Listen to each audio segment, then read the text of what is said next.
नमस्कार, मैं हूं प्रवीण गौतम।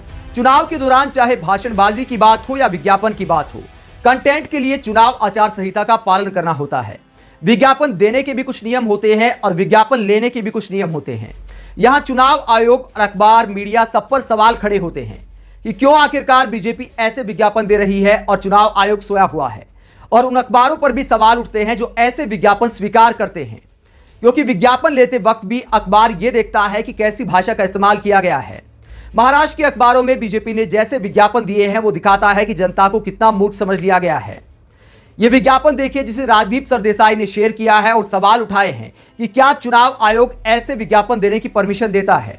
इस विज्ञापन में कहा गया है कि आप लोकसभा चुनाव में किसका सेलिब्रेशन चाहते हैं, कहां पर सेलिब्रेशन चाहते हैं, इंडिया या पाकिस्तान।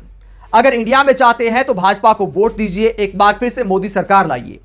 अब इस तरह के विज्ञापन दिए जा रहे हैं तो सोचिए कितने लेवल पर, कितने नीचे लेवल पर आ गई है बीजेपी की राजनीति, जहां विकास की बजाय इस तरह के विज्ञापन दिए जा रहे हैं कि आप इंडिया में सेलिब्रेशन चाहते हैं या पाकिस्तान में सेलिब्रेशन चाहते हैं। पहले पीएम मोदी इस तरह के भाषण दे रहे थे, अब अखबार में इस तरह की बातें लिखी जा रही हैं।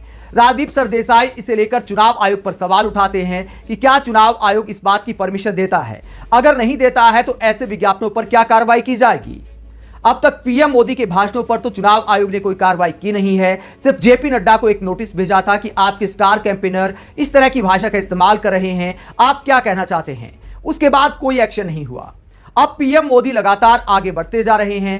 कभी कहते हैं कि राम मंदिर को अस्पताल में बदल सकते हैं, कभी कहते हैं कि क्या काशी विश्वनाथ कॉरिडोर पर भी बुलडोजर चला दिया जाएगा, कभी कहते हैं वंदे भारत बंद कर दी जाएगी, कभी कहते हैं मुफ्त राशन बंद कर दिया जाएगा। इस तरह की अफवाहें फैलाकर जनता को डराकर वोट मांगे जा रहे हैं।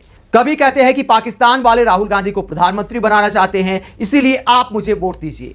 और अब अखबारों में इस तरह के इश्तिहार दिए जा रहे हैं। यह दिखाता है कि अपने समर्थकों को, मतदाताओं को प्रचंड मूर्ख समझ लिया गया है, जहां जनता के मुद्दे की बजाय अब पाकिस्तान के नाम पर अखबारों में इश्तिहार दिए जा रहे हैं। इस तरह के मूर्खतापूर्ण इश्तिहार पैसे देकर दिए जा रहे हैं और पैसे के लिए अखबार इसे स्वीकार भी कर रहे हैं।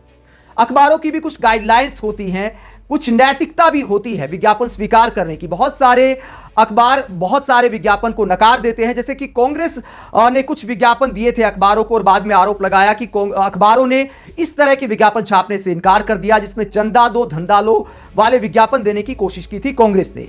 लेकिन बहुत सारे अखबारों ने इस बात को नकार दिया, विज्ञापन लेने से मना कर दिया। तो क्या इस तरह के अखबार अगर विज्ञापन छापते हैं तो क्या इसे सही कहा जाएगा? आप अखबारों में पाकिस्तान वाले ऐसे विज्ञापनों पर क्या सोचते हैं? कमेंट बॉक्स में अपनी राय जरूर दें। अगर आप हमारी पत्रकारिता को पसंद करते हैं तो थैंक्स के ऑप्शन का इस्तेमाल करें, वीडियो को लाइक करें, चैनल को सब्सक्राइब करें। नमस्कार।